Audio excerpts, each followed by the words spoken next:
Hello, listeners. Tonight, I want to take you back to a time that still sends chills down my spine. It's a story from my days as a student at the University of Waterloo, nestled in the outskirts of the city.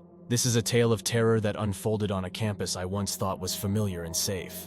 What happened during those nights at Laurel Creek changed me forever. Join me as I recount the haunting of Laurel Creek. It was the fall semester of my sophomore year at the University of Waterloo. The campus was vibrant with the energy of students returning for a new academic year, and the leaves were just beginning to turn a fiery mix of red and orange. I had just moved into a dormitory near Laurel Creek, a serene spot where many students like to unwind.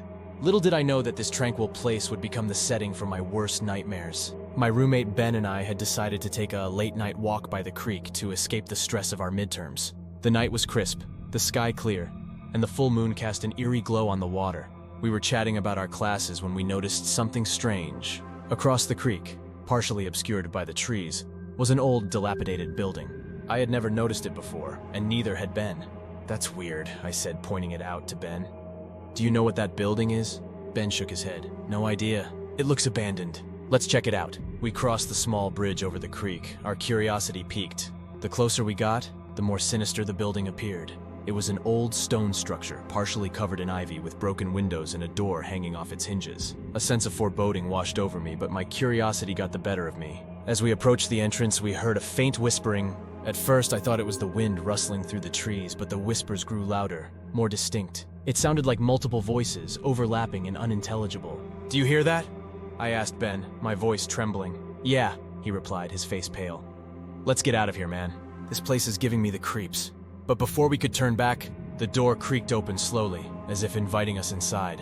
Against my better judgment, I stepped forward, peering into the darkness. The air inside was cold and damp, and the smell of decay was overpowering. We ventured inside, using the flashlights on our phones to navigate the dark, musty interior. The whispers continued, echoing off the stone walls. As we explored the building, we found old, rotting furniture and piles of debris. It looked like it had been abandoned for decades. In one of the rooms, we discovered a staircase leading down to a basement.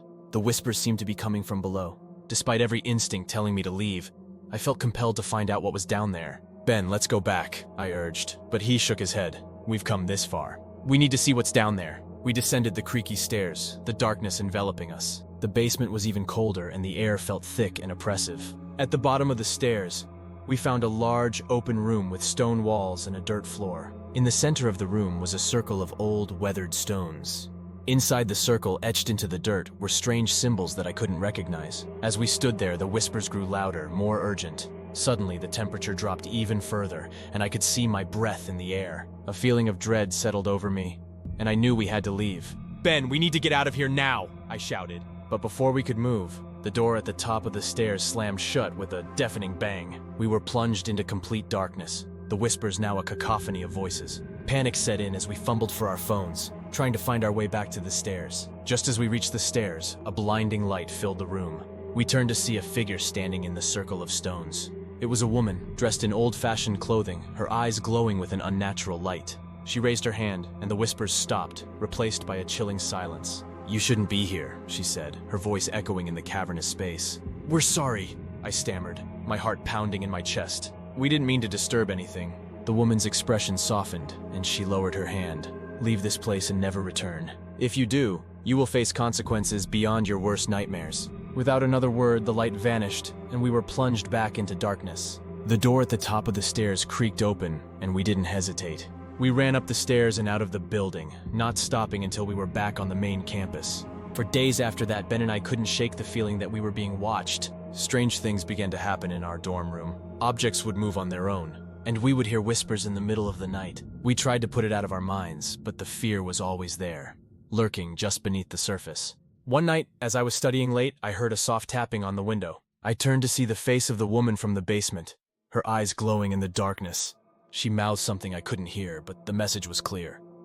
We had broken her warning, and now we would pay the price. The next day, Ben suggested we talk to one of our professors, Dr. Caldwell, who specialized in local history and folklore. Dr. Caldwell listened intently as we recounted our experience. His face grew serious, and he told us about the building we had found. "It used to be an old asylum," he said. "It was shut down in the early 1900s after a series of mysterious deaths. They say it was haunted by the spirits of those who died there. And the woman you saw was likely one of the nurses who perished in a fire that destroyed part of the building. He went on to explain that the asylum was built on land that had a history of supernatural occurrences dating back to the indigenous peoples who once lived in the area. They believed the land was cursed, a place where the barrier between the living and the dead was particularly thin. Dr. Caldwell advised us to avoid the area and suggested we perform a cleansing ritual to protect ourselves from any lingering spirits. We followed his advice, hoping it would put an end to the strange occurrences. But things only got worse. The whispers grew louder, more insistent, and we began to see shadowy figures in our room at night. Sleep became impossible, and we were constantly on edge. One evening, Ben woke me up, his face pale and eyes wide with terror. "I saw her again," he whispered. "She was standing at the foot of my bed, just staring at me. We have to do something." Desperate, we decided to return to the building, hoping to find some way to appease the spirits and end the haunting. Armed with flashlights, salt, and sage, we made our way back to the outskirts of Waterloo and the abandoned asylum.